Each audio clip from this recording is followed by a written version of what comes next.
and welcome. My name is Nancy Wallach. I am a board member of the Abraham Lincoln Brigade Archives. My father, Guy Wallach, went to fight in Spain with the Abraham Lincoln Brigade. On behalf of ALBA, thank you to everyone who is attending this event. We're proud to present today's interview with Giles Tremlett, author of the International Brigades, Fascism, Freedom, and the Spanish Civil War. Thank you to ALBA's chair, Sebastiaan Faber, who will interview Giles Tremlett and moderate the question and answer session. Events like this are made possible only by your generous contributions. Please consider donating to ALBA at alba-valve.org/donate. And we're posting the link to this right now in the chat. Please note that we will record today's event for future viewing. So if you don't wish to be recorded, please turn off your cameras. Now it is my great pleasure to introduce today's speakers. Giles Tremlett is an historian and journalist based in Madrid. In addition to covering current affairs in Spain for The Guardian and The Economist for many years, Tremlett is the author of Ghosts of Spain, Travels Through a Country's Hidden Past, biographies of Catherine of Aragon and Isabella of Castile, and most recently, this major work on the International Brigades. Sebastiaan Faber is a professor of Hispanic Studies at Oberlin College and co-edits with Peter Carroll, ALBA's quarterly journal, The Volunteer. He regularly writes for the US and Spanish media and is the author most recently of Exhuming Franco, Spain's second transition. Sebastiaan, I turn it over to you now. Thank you so much, Nancy. People are still entering the event, so I'll speak a little bit slowly and give people some time to get settled, pour themselves a glass of wine, and lay back and enjoy the show. I want a couple of household things. So as Nancy said, if you prefer not to be part of the recording with your face, you can just turn off your camera and you will not be included in the video recording. Later on, when we do the Q&A session, which will be hopefully in about 20 or 25 minutes, I want to make sure there's enough room for everybody to ask questions. You can pose your questions in the chat window of Zoom, and then Dennis Meany, who very gracefully is doing the tech end of this event. Dennis is ALBA's executive assistant. Dennis will pass questions on to me, and then I will ask people if they prefer to ask their question themselves. If so, they can Dennis will unmute them so they can ask the question themselves. However, if you prefer not to ask the question yourself, you can indicate that, and then I'll ask it for you. So again, use the chat function to ask questions. Turn your camera off if you don't want to be part of the recording for future generations. And I think I'll go ahead and get started. Hello, Giles. It's great to have you here. You're muted. Hi, Sebastiaan. Yep, it's lovely to be here, and thank you all for coming to this event. It's always a pleasure to be talking with ALBA. She does such great work. So this amazing book of yours on the International Brigade came out about a year ago, I think, in Spain and the UK, and has been officially released in the United States not so long ago, a couple of months ago. It's been a long time indeed since such a comprehensive history of the International Brigades in the Spanish Civil War came out, and I think it's safe to say we can all be very grateful to you for the work you put into this and helping put this story back on people's minds and back on the public sphere map. There's many of us, I think, present here who believe this is a story that deserves to be remembered more actively and more intentionally than often is the case in Spain itself, but also in many other countries, including the United States. So it's always great to have an opportunity to bring this back to people's consciousness and see interesting connections with the current political landscape. When you and I talked about the book for the Volunteer, I guess more than 2 years ago, in the summer of 2019, Indeed. and you were finishing it up. You showed me the manuscript. You said, it really exists. And at that point, we talked a little bit about its possible impact in Spain. And if I remember correctly, at that point, you said that you thought positions were probably too entrenched in Spain when it comes to the Spanish Civil War and the International Brigades to move the dial in any significant ways. I'm curious, has the response in Spain surprised you? Has it indeed been predictable, or have other things occurred that you did not expect?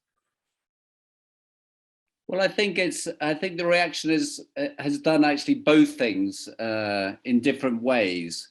So overall, I would say that, you know, in terms of public opinion at large, I don't think I have really moved the dial hugely, but I had a very good long Zoom presentation just like this with Refrema, which is a group in Madrid that looks at it's called the Grupo de Estudios del Frente de Madrid, which is actually a very diverse group of people. I mean, there are lots of former army officers some of whom were in Franco's army, who I'd been, you know, they'd been kind of looking at me slightly oddly for a couple of years as I kind of went to events and went on some magnificent walking tours that they do as well around the battlefields in Madrid. And then when it got down to the nitty gritty of actually talking about the book, which they had all read, they were immensely appreciative of it. And I found that, funnily enough, in the sort of, there's almost a neutral zone, which is military history, that sort of acts as a little area from which, out of which a sort of a certain common space can be found. And that's very interesting. But I mean, otherwise the problem is, you know, the word fascism is on the cover of this book. Most people won't accept that, or most people on the right won't accept that in any way as a description of the Franco regime. They see it as a provocation that it's on the front of the book, and frankly, you know, if it's there on the book, they won't buy it. So, you know, my Twitter feed is full of people telling me what the International Brigades are really like, but they haven't read the book. So, you know, they could actually find some useful ammunition for their own arguments if they wanted to, but, you know, they have to go and buy the book and actually read it before that can happen. We talked also a little bit about younger generations in Spain being interested in a slightly more open-minded way in this period of history. Have you noticed that as well in the reception? Yeah, well, younger people are not great readers, as I think we know, not just in Spain, but in other places. I mean, what's more interesting is perhaps, you know, there's then a kind of echo chamber in social media and in the press, and you certainly see people coming in there. I'm also quite hopeful actually about the younger generation. And today I've just come back from Barcelona. I was in the Fossar de la Pedrera in the cemetery in Montjuic, which is an absolutely fabulous spot if anybody goes to Barcelona. It was a mass grave for Franco's victims, but it's also where there's a monument to the Austrian brigaders. There's a monument that Herzog inaugurated to the Jewish brigaders, and there's lots of Hans Beimler is there, and there's a sort of what I can only call a growing community of memorialization. Every time I go there, there's actually a few extra little gravestones that have arrived from other parts of Spain. And increasingly they say from your children and grandchildren. And so the new ones say from your grandchildren and from your grandchildren. And that grandchildren line, to me, is very interesting. You yourself are, of course, not a descendant of an international brigader, as far as you know and as far as I know. No, But in the beginning of the book, you do describe that when you started meeting veterans of the IB as a journalist in Madrid, yeah, you developed a kind of rapport with them and a kind of fascination for them and even kind of an affection for them. It seems to me it comes out in your introduction.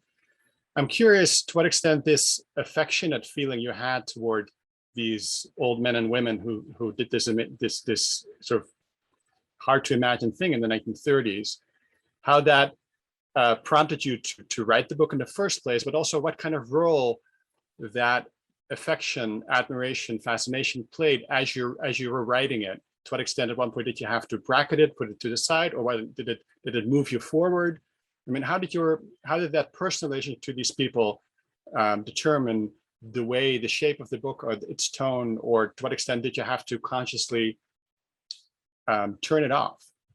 Yeah, well, that's a very good question, because it's very difficult once you have a sort of emotional attachment to people to then turn it off. I mean, I made a big effort to turn it off. I mean, the introduction to the book starts with Virgilio Fernandez del Real, who was one of the last brigaders and used to come back to Spain from Mexico, and would appear here in his sort of magnificent Salamanca cape and his beret with the International Brigades badge on, and his Republican badge, which in my building, which is in a very conservative part of Madrid, was an absolute provocation to all my neighbors.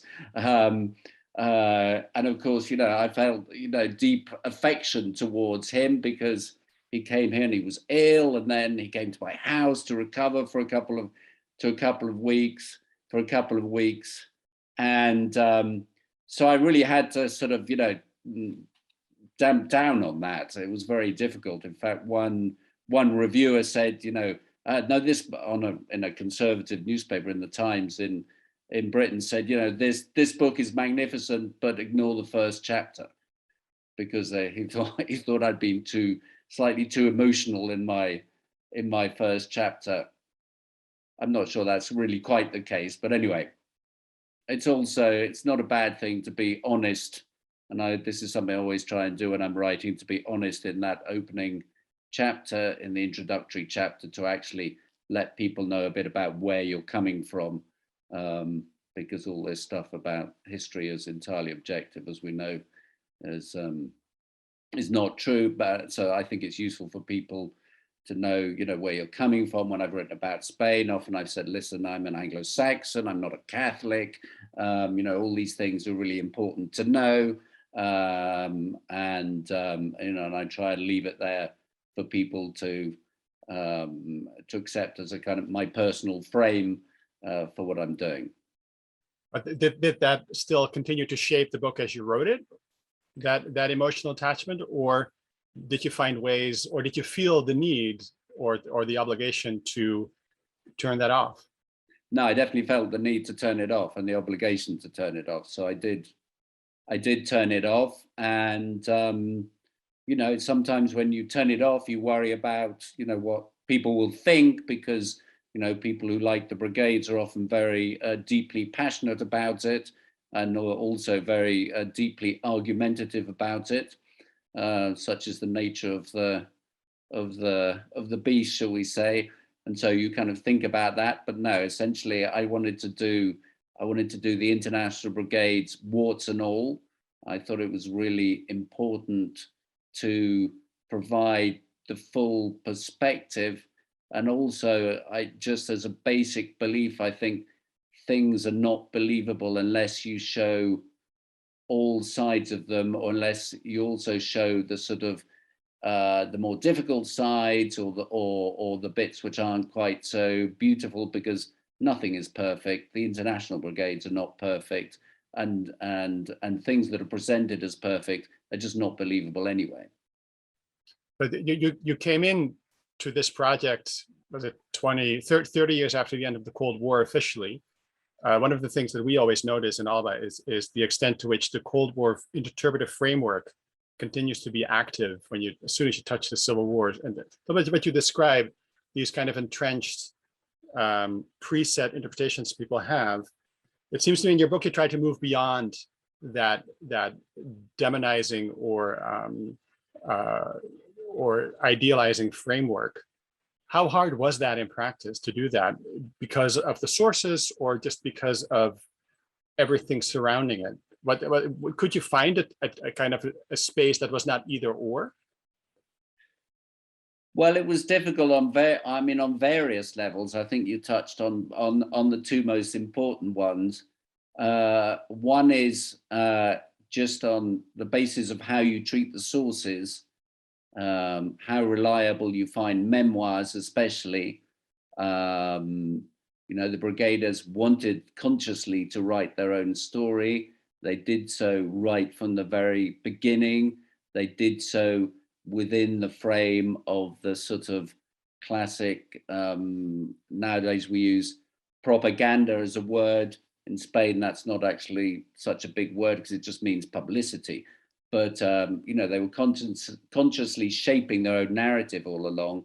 And it was a politicized narrative that had to fit within a certain framework. And stuff that didn't fit was basically suppressed or crossed out, or just, you know, became very difficult to access. So you had to be very aware of that. And then on a wider level, well, as you say, you've got this sort of Cold War, post-Cold War frame of reference. It's very easy to look back now and say, oh, this was good, that was bad, etc. And one of the points I tried to make in the book is very simply about the binary nature of warfare. That warfare really doesn't give you a whole degree of options about who you want to ally with, or who you want to, you know, there's no gray area, there's no Madrid, as we say here. And so, you know, you just go with one side or the other, and you have to make the choice. You're forced to make the choice. And so, you know, for people who think, well, it's bad to be allied with Stalinists, well, you go, well, yeah, but, you know, there was only one other choice. And anyway, you know, the whole world was allied with Stalinists just a few years later. So let's, you know, let's keep a bit of perspective. A couple of reviewers, including myself, have noted that the way you structure your book, it's heavily guided by military history, in the sense that you give sort of your decision to stay close to the ground, to give kind of as you, I think, say, a sense of what it was really like in the trenches, what it was really like in Albacete at the training camp, what it was really like to be captured or to be in situations where, militarily speaking, things were not often running well, right? Yeah. So lack of support, lack of material, lack of men, the lack of weapons. As a result, your book has become really almost a military history of the International Brigades. Was that in part a way for you to, let's say, stick to the facts, to say very simply, as opposed to opening yourself up to more political interpretations? Well, no, I don't think so. I think some military historians would read it and say, you know, where are the big strategy chapters, where are the big chapters on, you know, the great leaders and the great men who had to make the decisions. What I'm interested in is the experience of war, and the experience of war is really, I'm interested in a sort of bottom-up form of military history. You know, war is a very transformative experience. I mean, perhaps I'm, you know, I don't say fortunate, but as a journalist, I've actually been to war, so I know in that sense, you know, what it's like, and it's something you notice in all the memoirs as well. There's a huge difference between the person who has no experience of war and almost overnight, and this happens to almost all the brigaders who are not professional soldiers, overnight, after that first taste of warfare, you are actually mostly personally transformed by the experience, and you're a very different person the day afterwards. And so I find that fascinating. Soldiers grumble always about everything. It's sort of the nature of the business, and so you get masses of, you know, criticism from the bottom upwards. I mean, I've tried to reflect that without saying that actually it's all true, but at the same time, the fact that people are grumbling about it is a truth in itself, and shapes their experience of it. It doesn't make the International Brigaders any different to any other army anywhere else. You know, all soldiers always grumble about everything. But then, of course, you have the additional ideological side to it, and it's what really makes the Spanish Civil War so different to all other wars, and means that actually you can't just write military history about it. You have to write about the politics of it, and actually, I think for most just straight up military historians or military history buffs, they would say something quite different to what you just said. They would say there's lots of politics in here. There's too much politics in here. But the Spanish Civil War is, you know, the really, you know, a political war in all senses, and so you end up with a hybrid when you write it, and of course the balance looks different to the reader depending on what they themselves are interested in. You know, to some people the war is, you know, they're interested in the politics, and that's it, and to other people, you know, they're interested in the warfare, and that's it. So I've had to kind of navigate both, and you know, it's impossible to keep everybody happy, but you know, but within that framework, I've tried to give, you know, enough of a dose of everything. The one thing I know, the one group of people I know are not going to be happy are the pure military historians who sort of, you know, want to approach this as if it was the Peninsular War, and it was Wellington, and they want to know about the different units and the sort of micro history of each weapon and all that stuff, which, you know, is important, but you know, doesn't really turn me on, basically. Among the things that you had to do, because it had been so long, and the landscape, the narrative about the IB had been so, I guess, polluted in a way by misconceptions and misunderstandings and misconstructions. One of the things you have to do is sort of set the record straight, right? So among the things that I really appreciate is that you try to come up with real numbers of people who participated and how many people died, and how many people joined from which country. But among the things you also have to do is basically explain that because these were military units, the fact that there was a disciplinary regime where desertion was not simply allowed, plus it was a disciplinary regime under the command of the Republican military authorities, that had particular consequences. And I understand, but still it's surprising to me how far you have to go to explain that. I mean, this is still an army.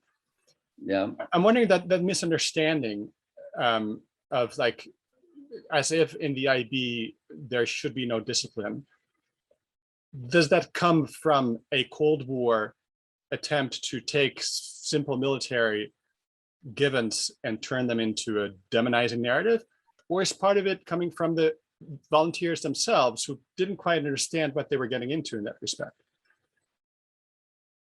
Well, that depends how the story is told, doesn't it? It certainly comes from, to one level, it comes from the volunteers on one level. On another level, it simply comes from the fact. I was just a couple of days ago in the castle in Castelldefels, which was a jail for a military prison for international brigaders, where they left behind lots of rather amazing graffitis, and that was a ghastly place where people were abused by the Belgian commander of the jail, Lantes, who was also known as the Hyena in Castelldefels. The town itself, people were so appalled by what was going on in there that they were taking water and handing it over the walls to international brigade prisoners being held imprisoned by other international brigaders. And indeed, it became something of a scandal in the town itself. And eventually, André Marty had to send an inspector, and the inspector came back with this report saying, you know, this is just totally appalling. There are people being locked up in tiny little spaces for 80 days at a time. This can't be. And in the end, it was Landes who ended up in jail. You know, these things are true, and it's a necessary part of the warts and all description. For the brigaders, in many ways, they didn't actually differ too much of the rest of the Republican Army, in the sense that, especially amongst the early militia units who came out of the political parties or the trade unions, you'd have anarchist units and POM, Trotskyist units, and you'd have socialist units, or UGT, from the trade union, and they weren't into military culture. They didn't want hierarchy. They thought that was actually one of the essences of fascism, was hierarchy, obedience, orders. But that's also, unfortunately, the essence of a functioning army. And so everybody found that very difficult, and even more so for the volunteers, because they were volunteers. And so many of them thought, I'm a volunteer, I can come when I want and I can leave when I want. But of course, they weren't volunteers in that sense at all. And the International Brigades was not, despite, you know, the way it's often still described, was not a foreign army in Spain. All these people were members of the Republican Army. They could only do what the Republican Army told them to do. They couldn't leave whenever they wanted. And if they tried to leave when they couldn't, well, then they were deserters. And there were a significant number of deserters in the International Brigades, just as there were on all sides of the Spanish Civil War. So there's this kind of cultural shock for the left, which is not a shock. It's only not a shock for those who've actually come from Moscow and who have some kind of concept of the Red Army and how it works. And some of the senior officers in the brigades, you know, the generals, Lukács, Walter, Kleber, they're all actually Red Army. They're foreigners, but they're Red Army, and they've got the culture. And this is the culture that then there's a clash between those who turn up and, you know, they don't want to march, they want to salute, but they also don't want to train, or they don't want to obey orders. The anarchists want to debate them and vote them, and then, you know, march to Valencia and, you know, complain that they, you know, and you can't have a working army where everybody gets to decide what they're going to do. And so there's, you know, there's a massive tension there between those two concepts, the sort of, let's call it the libertarian side, and the sort of strict obedience military side. And that was inevitably going to produce sparks and create problems and make things difficult for the brigades, which then have a balance to that, which is actually their ideological enthusiasm, which then is a sort of, it's a plus to their performance as soldiers, because, you know, they believe in what they're doing, or a large proportion of them do. And you have the those people who are known as 100%ers, someone said, I talk about the devout and the displaced as the sort of categories, and the devout are very devout, and they're they believe thoroughly in what they're doing. Unfortunately, there's a sort of tragic coda to that, which is that every time a new unit goes into battle, every time a new national battalion is created within the brigade, their first battle is always not necessarily disastrous, but has a high cost in human lives, because they're sort of ideologically driven to run towards enemy bullets, and that's it's expensive in terms of lives and injuries. One of the things that, as a reader, I came away with was the realization of how understaffed, under-resourced the Republican Army really was. So the really horrifically disadvantageous circumstance under which they had to fight, and in spite of that, the successes they could still pull off. There's a real kind of heroic, miraculous side to the story. There's plenty of depressing scenes, like the ones you described, with high casualty levels, people dying for unnecessary reasons. At the same time that you tell stories that could go straight to Hollywood, let's say. Yes, I mean, and in many ways, certainly to begin with, the brigades are a prime example of that, because they are both more ideologically driven and actually better trained, more disciplined than other units, and they're shock troops. So they're right in, shock troops are going to the hardest part of each battle. They're there to lead the attacks and to stop the enemy attack when it starts, and that's always the toughest bit of each battle. And so necessarily you get these sort of acts of certainly of personal heroism happen all the time. And if, like me, what you like is the actual description, the close-up description of warfare, then you realize just what shocking experiences they're going through as individuals. And it's not surprising that a lot of them come out shell shocked. Conceptually that's still a difficult thing for military medical services to deal with, though in the brigades there's the German doctor Max Hodden, who is an important person arguing that we have to, he's a psychiatrist, so he's arguing actually we have to deal with this in a different way. He's frowned upon, but the Hodden, that then is the model for Peter Weiss's The Aesthetics of Resistance, which then becomes this sort of really key part of the German post-war canon. An immensely difficult book to read. I won't pretend to have read it all myself. Great. I'll go ahead and start asking some questions that people are posing. Let me see. So yes, before you ask, just please feel free to send me whatever questions you want. I'm quite happy to answer anything at all.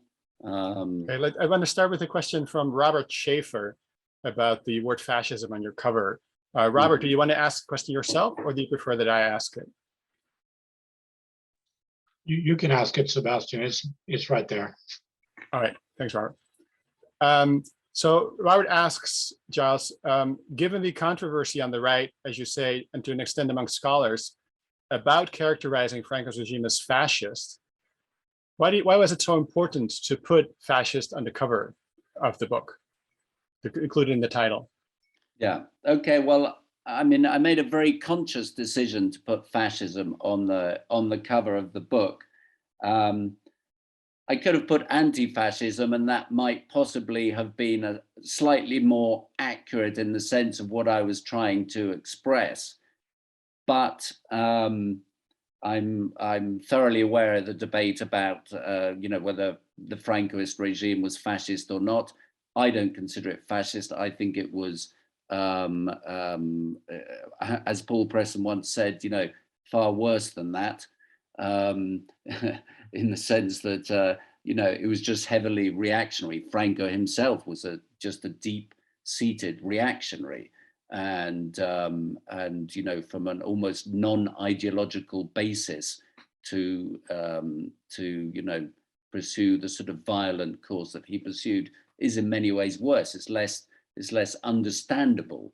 But the Brigaders themselves saw themselves as anti-fascists, and this was the frame with which they understood what they were doing.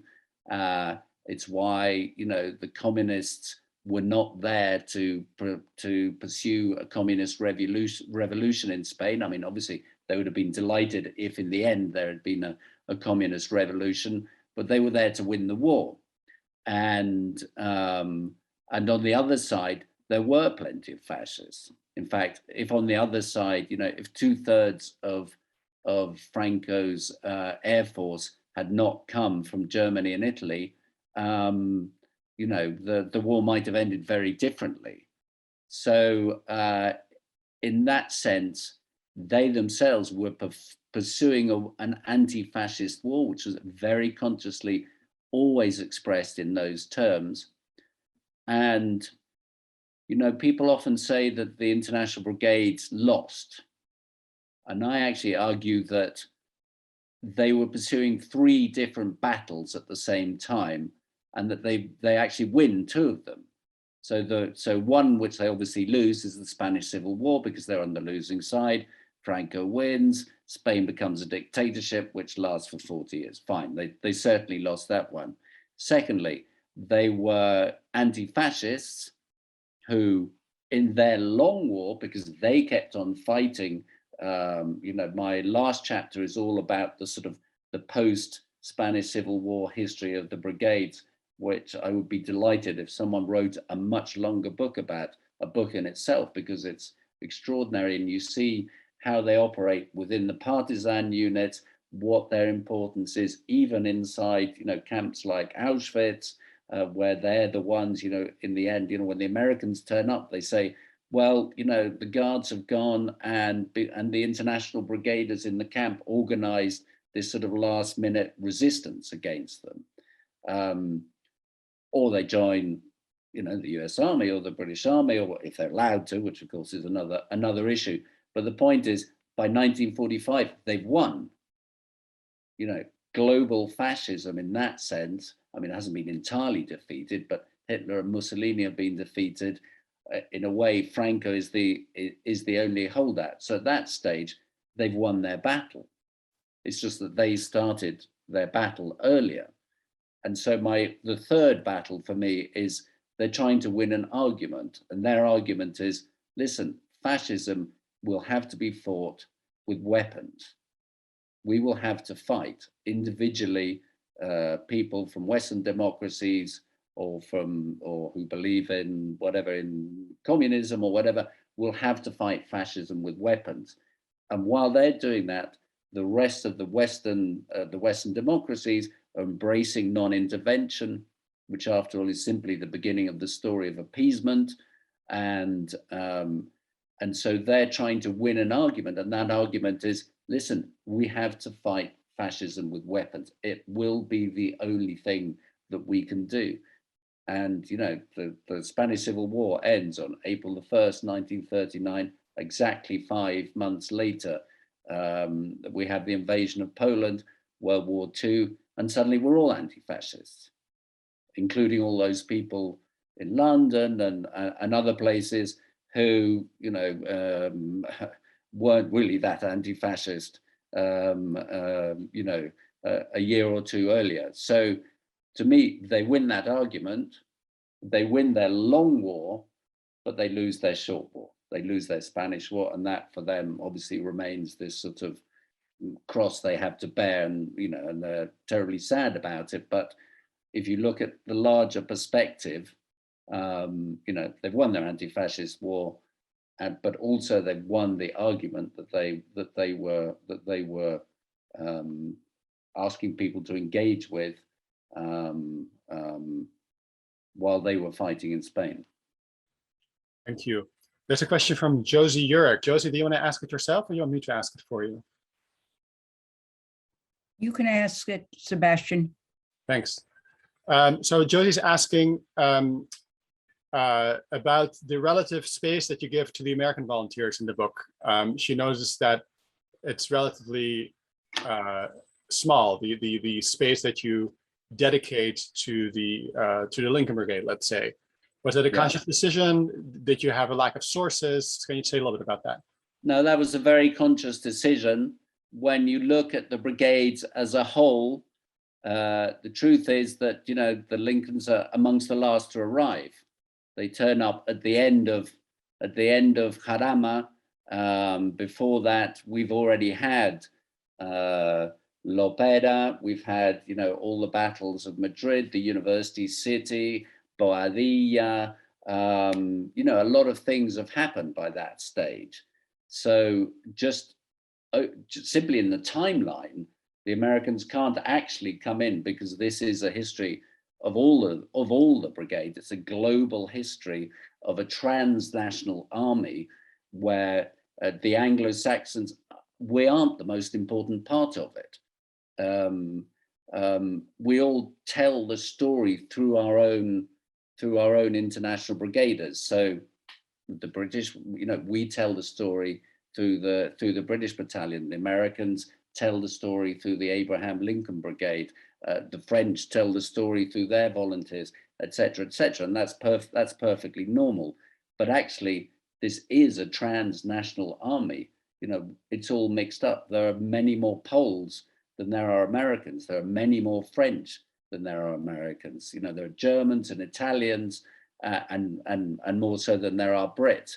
And all that has to be taken into account. So when I'm trying to do a reasonable balance of who gets what coverage, you know, a sort of, I mean, I recognize that this is unfortunate for some readers, but it's just what happens. In the end, you're trying to balance the entire story of a unit which is remarkable precisely because it's transnational. This is what makes the brigades essentially so amazing as a historical phenomenon. And so, you know, different, if you're used to reading the story through a particular national perspective, then obviously that makes it different. So I have this sort of funny problem, because the book's been published in Spain, and I live in Spain, and I have a Spanish publisher, and I have a Spanish audience. And so when I talk about the book in Spain, I have to start off, I have to say, listen, everybody, you have to know that, yes, this was the Spanish Civil War, but it was also an international war. And but sometimes I have to do the opposite when I'm outside Spain and I'm presenting the book, and, you know, and saying, well, you know, just remember, this is a Spanish, to start with, it's a Spanish war on Spanish soil.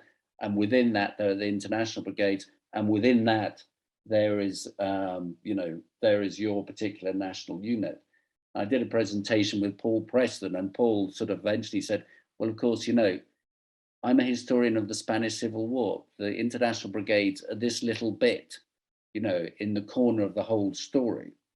I mean, I think they're, you know, an amazingly interesting and fascinating and important bit of it. But, you know, when you start looking at it looking at the different global layers, shall we say, or the package as a whole, and when you're trying to write about the international brigades plural as a thing, well, you know, every national unit gets a short straw, because you can't make it about just one. I almost want to apologize, but I'm not going to. But, you know, that's just the way it is. Thank you, Giles. I want to go to a question by Adam Milburn. Adam, do you want to ask it, or would you like me to ask it? Hi, thank you. I don't mind. Thank you for your time. I'm engaged in some research currently at Trent University in Canada on the Barcelona Olympiad 1936. Okay. And I appreciated the information in your first chapter there. It's been very helpful to me so far. My question is, why did you choose to begin your work with that chapter? And what, in your view, is the significance of the Olympiad in terms of the war and the brigades? Well, so the reason I chose to start there was partly because the war on the mainland, you know, the city where it happens, not quite first, but the big city where it happens first is Barcelona. Madrid happens later. But also because I'm writing about the international aspect, and because there's a whole pre-story to the brigades about people who volunteer before the brigades are formed, because you know, the war starts in July and the brigades aren't formed until October, but already Spain fills up with volunteers. And Barcelona is a magnificent place to do that, because it's where many of the first militia units are formed. It's where all the Olympiad athletes are waiting for the Olympiad, which is, for people who don't know, it's the anti-Hitler games, it's the anti-Berlin games that are being organized by the left in Barcelona. And so there's this group of athletes as well who are there, some of whom immediately join the militia groups, and some of whom will return later, including some of the Americans, and join the brigades. And so Barcelona is this sort of wonderful place to get the feel for how the Spanish event has an immediate international repercussion, but also an immediate individual repercussion in foreigners who are present in Spain, or foreigners who arrive very soon after Spain. Barcelona is also a city that's easy to get to from France, much easier than Madrid. So in fact, you know, just this morning I was in the Estación de Francia in Barcelona, and that's where, you know, at the beginning of the war, there were signs, you know, in lots of different languages saying, you know, anarchists this way, Pomists that way, communists that way, you know, the different kind of recruiting stations. But also the Olympiad is actually another example of this sort of Popular Front internationalist spirit. And that's actually what the brigades are as well. So I find it a sort of perfect thing to start off with. And, you know, some of the organizers, Fanny Schoenheit, whose name I'm still learning to pronounce, Sebastian, and she's Dutch. Schoonheid. Exactly, I can never get past the Schoon bit. You know, she's in Barcelona, and she's actually helping to organize the Olympiad. Marina Ginesta, who's the famous militia woman, the beautiful photograph of her standing on top of the Hotel Colón, who becomes a translator for Koltsov. She's also one of the Olympiad organizers, and she knows Fanny, and, you know, so there's this little world already pre-formed, shall we say, which then expands into the sort of the international experience of the war, and very particularly the international experience of foreign volunteers arriving to take part in the war. There's this sort of underlying motif, right, of government stances versus the stances of individual citizens from different countries take already in response to the rise of Hitler, which is an example of which is the Popular Olympiad of '36. But then also in response to the Civil War, and then of course after the war as well. Bernd Haber has a question about this to some extent. Bernd, do you want to ask yourself, or would you like me to ask it?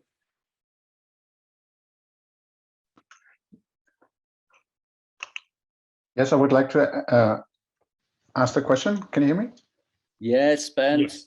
Thank you for taking my question. So I'm involved in a research project here in Arizona, Northern Arizona University, researching 31 signers of a mysterious hand fan, and a mysterious black and white photograph. So it turns out they're volunteers from the US, the UK, and Canada, and one German. And so I'm wondering, how would you describe the take on the Spanish Civil War today by the people in the US, UK, and Canada, all countries that chose to stay somewhat neutral at the time of the war? So what you're talking about the take today, or why Yeah. back in 1936 those countries chose? Correct. Mhm. So Okay. the take today. So I mean, given their neutrality, the way I interpret Bernd's question is, to what extent, how have these countries been able to fit or not fit their neutral role in the Spanish War into their national narrative? What's the take in those countries today on their own role or lack thereof in the Spanish Civil War? Well, I mean, they basically ignored it on the sort of on the official level. You know, they pat themselves on the back for being involved in World War II, and they think that proves that they were always anti-fascist all along, which absolutely isn't true. So, you know, World War II provides a useful sort of smokescreen or an eraser, if you want, for the somewhat, you know, shameless period that precedes it, and especially for the, you know, the exceedingly shameful policy of non-intervention. I mean, Britain beats itself up over appeasement, and Chamberlain going to Munich and coming back and waving his, you know, white piece of paper and saying, you know, peace, etc., etc. But it doesn't beat itself up about Spain. It doesn't even talk about it. But at the same time, there's another narrative, which is a narrative on the left, where it lives on because it was such an important part of the left-wing culture at the time. You know, Spain was, you know, when I try and explain it, especially to younger audiences, I say, you know, put Vietnam and Iraq and all those wars all together, and you will get an idea of what Spain actually meant to people and the importance it had on people's lives. So, so Bernd, I hope that answers your question. You know, basically, I'm saying two things. One, on a sort of not the official narrative, but let's say the accepted narrative, it simply disappeared. It's a convenient act of disappearance. And but then within the sort of left-wing tradition, you know, Spain is still deeply important. And, you know, and I found this when I was investigating you know, when I was working on the book, you know, I'd be talking to people, and suddenly in Spain, you know, somebody would lower their shirt and show me they had an International Brigade sign tattooed on their back. Or I remember talking to a German journalist who suddenly burst into song and started singing me all the old songs. Or in Britain, you know, you found, oh yes, well, I have an uncle or a great uncle or a, you know, and their little family ties. So it's very interesting to see how it lives on in one side but disappears from the national narrative. I will say there's a curiosity in the British experience, which is this, that Edward Heath, who went on to become a Conservative Prime Minister, was fascinated. He was a young Conservative at the time, was fascinated by the International Brigades, went to visit them, and along with Alfred Sherman, who was a brigader, who became Margaret Thatcher's free market guru, and with Michael Portillo, who became the Conservative defense minister, but was the son of a Republican, a Spanish Republican exile. When there were International Brigades events in Britain, these three men would turn up, and they'd be there with, you know, with Jack Jones and everybody else, you know, and so it was always slightly extraordinary that we had these three very well-known representatives of the right, sort of, you know, they're supporting the brigades, and certainly the memorialization of the brigades. As far as I know, John McCain, for all his admiration for Hemingway and Robert Jordan, never showed up at any of our ALBA events ever. He did write a very nice op-ed about who was the last, about one of the brigaders. Delmer Bird. Yeah. Deborah Green had a question about Jewish participation. Deborah, are you still there to ask the question? Or would you like me to ask it? Hello? Can you hear me? Yes, we can hear you, Deborah. Good to see you. Hi, Giles. How are you? How are you? Okay, so I wanted Good. to thank you for the reference to Jewish participation during the Spanish Civil War. But I was wondering if you had any idea of the amount, the percentage of Jews who participated in the International Brigades, not just in the Naphtali Botwin Company, but in all the brigades. I'm trying to remember what my working figure is. I basically accepted the figure that a historian called, is it Zagsma or Zagma? Yeah, Gerben Zagma.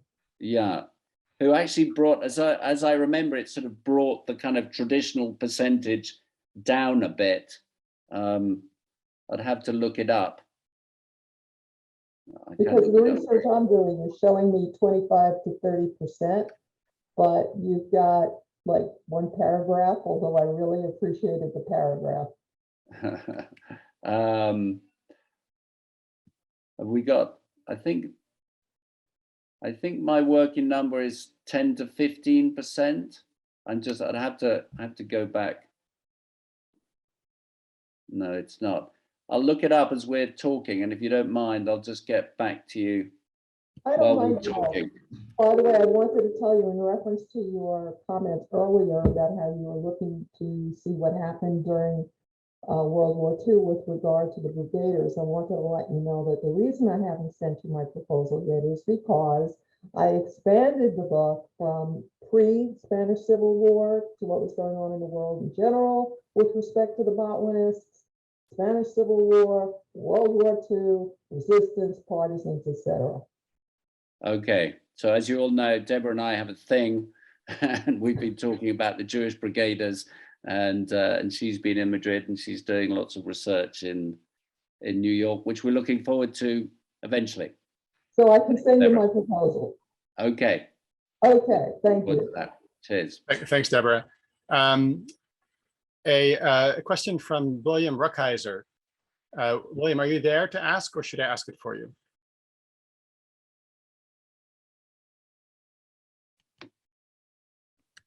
I'm here and I'd be happy to ask. Hi, how are you? William. I was interested in the role of foreign fighters who were not actually part of the International Brigades, but fought in other capacities, particularly those who fought from the air. I'm thinking of two Americans, Frank Tinker and Ajax Baumler, and one Austrian, Charles Rudolph von Ripper, who all served with the Spanish Air Force. And I was wondering about, how they're perceived, and also, what their contributions were to the Republican cause. Well, thanks for the question. You'll help with other things. You bet.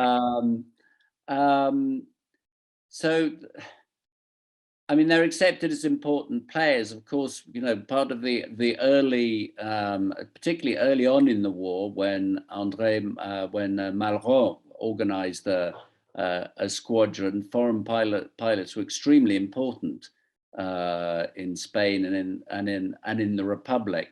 I have to admit, just to kind of limit myself, because I couldn't write about everything, they sort of fell off my I don't say off my radar, because I always knew about them. Tinker especially is very famous, but because they weren't international brigaders and they weren't ground troops, I didn't really go there. I was reading, though, interestingly, something just a couple of days ago about some people who came out as pilots and then they couldn't actually find, they weren't accepted as pilots, and they ended up in the International Brigades. There's one very sad description of a man who dies in the Ebro, in the famous cave hospital in the Ebro, who was a pilot, and they tried to save him, but he wasn't. I mean, he wasn't working as a pilot. He was fighting, presumably with the Lincolns, because he was American, and and he dies. But no, there is a whole story to be written about that side of things. There was actually a very good documentary made not so long ago about the Spanish Republican Air Force.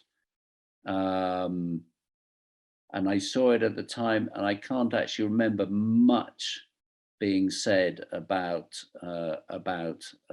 foreigners, apart from the Soviets, of course, who turned up with their airplanes at the beginning and were very important to begin with, but then disappeared just as as the Francoist Air Force took control of the skies. And the Francoist Air Force, as we know, was 2/3 Germany and Italy, regular German and Italian pilots, and that's another story that's undertold when we're talking about the balance of foreigners. In fact, I really think that the air power contribution from Hitler and Mussolini was the most important contribution they made, and was the thing that really made a difference. And if that hadn't been there, the war would have developed in a very different way. And all you have to do is read the Lincoln's experience as they begin to retreat or run from Belchite or through Belchite, and they can all remember what it was like to be chased by the Condor Legion, and it wasn't a fun experience at all. Thank you, Giles. So we talked a little bit earlier about how the argument that one of the arguments that the IB won was the idea that fascism should be met arms in hand, right? You have to actually fight it, which was an argument that again that they won in part vis-a-vis the pacifist movement, which is very strong after World War I, especially on the left. We have a question here from Steve Rome that goes a little bit back to the idea of to what extent do you need a regular army with regular, then considered conventional army practices to do this job? What other options are there? Steve, do you want to ask a question yourself?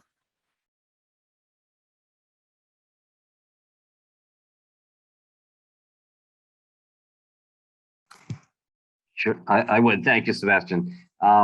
What I'm really interested in here is whether you think that the admittedly unique experience of the IBers, but a clearly kind of a laboratory of alternative military discipline, tells us anything that would inform militaries today about perhaps more democratic forms of military discipline, and whether some things that we saw in the IBers are transferable to other places and other times. Well, I think, being honest, the only transferable thing that I see is that if people are willing volunteers, if they're not conscripts, if they believe thoroughly in the cause for which they are fighting, they are better soldiers. I mean, sometimes they're worse because they're foolish risk takers, but overall, no, they're much better soldiers because they believe in what they're doing, and they feel it's right. On the other level of discipline, the brigades aren't really a good example in that sense, because they do end up imposing their own sort of Red Army inspired discipline. I mean, people like General Walter are fierce, ferocious disciplinarians. Depending on the brigade, the Germans, internally were also, fierce disciplinarians. In fact, there are cases where Spaniards are trying to save brigaders from punishment by their own people because they think the brigades are being unnecessarily harsh on them. There's one very famous moment which I tell in the Battle of Brunete, where a Dutch volunteer is accused of desertion, and he himself says, "Yeah, I guess you're right. Shoot me." and the Spaniards are saying, no, no, no, don't shoot this guy. You know, he's a volunteer. He's come all this way, you know, and, you know, he's done his bit, and, you know, he mustn't be shot. And the Germans are saying, well, no, tough. This is the army, you know. And he does get shot in the end. So, you know, the discipline is pretty harsh. What's then interesting to me is how you see some other units, the anarchist units and the POM units, which aren't quite so disciplinarian, how they fight. And interestingly, in Huesca, where the International Brigades fight, or part of them do, the Italians and the Poles especially, there are also POM units, and the Spanish commander of the attack that decides that actually the POM units did a better job than the International Brigaders. I don't know whether that's because politically he just didn't like the International Brigades, and that was a problem with some, you know, Republican Army officers who didn't like having foreigners, didn't like specifically having foreigners who were kind of under the Comintern communist umbrella within the Republican Army as a whole, or whether that really reflected that the POM, which was much less disciplinarian, was better, or whether it's just a kind of freak moment. But it's an interesting aside where you do get constantly in all the narratives that come from the communists are the tales of what ghastly people the anarchists are to fight with because they can't be trusted. But then again, all those narratives are slightly suspicious because, you know, that's you know, that's what you have to say or are meant to say about anarchists anyway. So I'm never quite sure whether to trust those bits. There's a slightly connected question, and I think that's going to be the last question from the participants, because we're running up to our limit of 6:15. But I want to close with one question of my own still. So the question is from Tibby Brooks. Tibby goes back to this notion of what were the costs of normalization of the army, and refers to the role that women frontline fighters were given initially and then later taken away. So Tibby, do you want to ask the question yourself? Yeah, actually, I was saying at Gino Bauman's in Costa Rica, when I found this book in Yiddish, which I read, about the women fighters from Switzerland, that the Swiss communists tried to have her put into an insane asylum. There was so much discrimination against women fighters. And yet now we're seeing a whole plethora of books about women combatants in the Warsaw Ghetto, fighting against the fascists, armed, being armed. Did you deal with it at all in the book? This discrimination against women? Yes, absolutely. I deal with that. I mean, there's a sort of irony about the Spanish Civil War in the visual photographic sense, in that, you know, there are these iconic pictures of militia women, but they're almost all taken in the first few months of the war, when militia women are still considered an acceptable thing in the Republic. But it only takes a few months before they're almost entirely withdrawn from the front line. And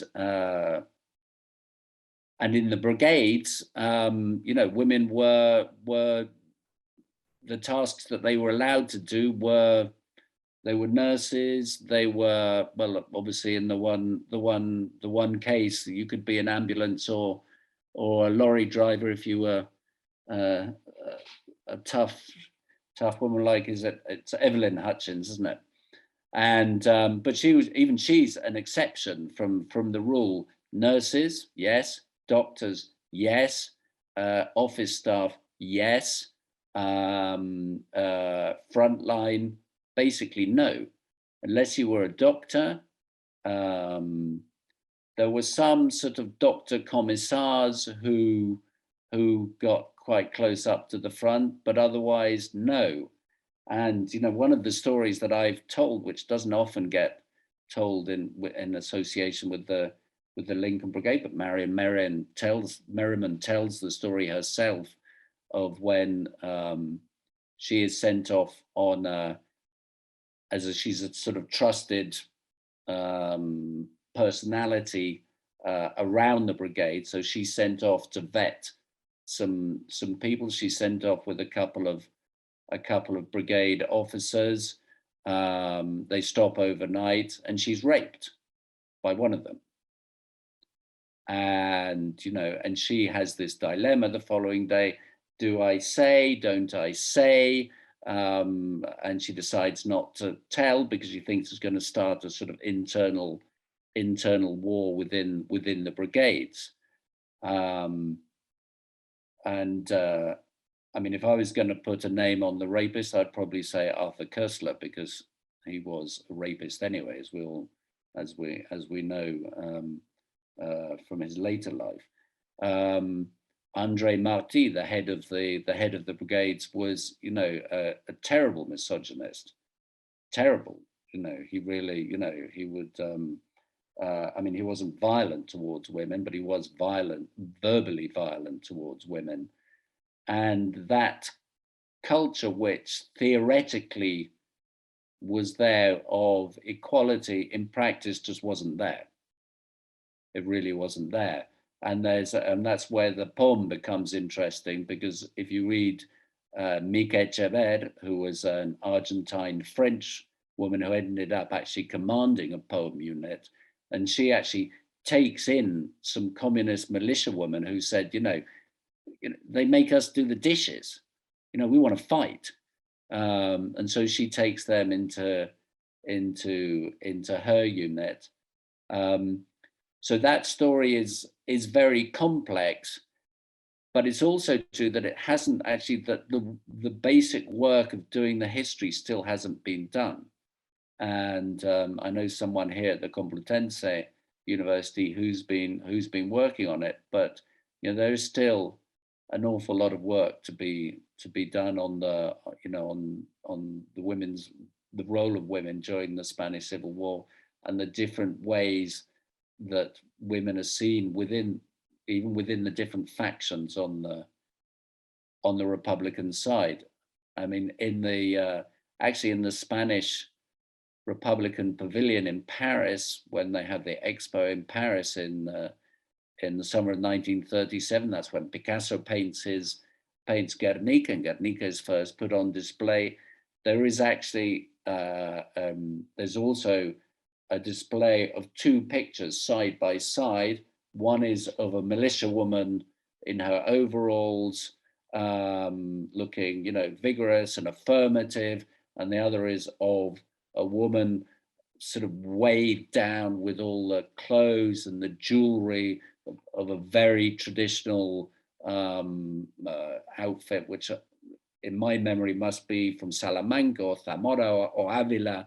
And this is a depiction of the two Spains, and the Republic is trying to say, you know, the woman here, the affirmative, active woman is our woman.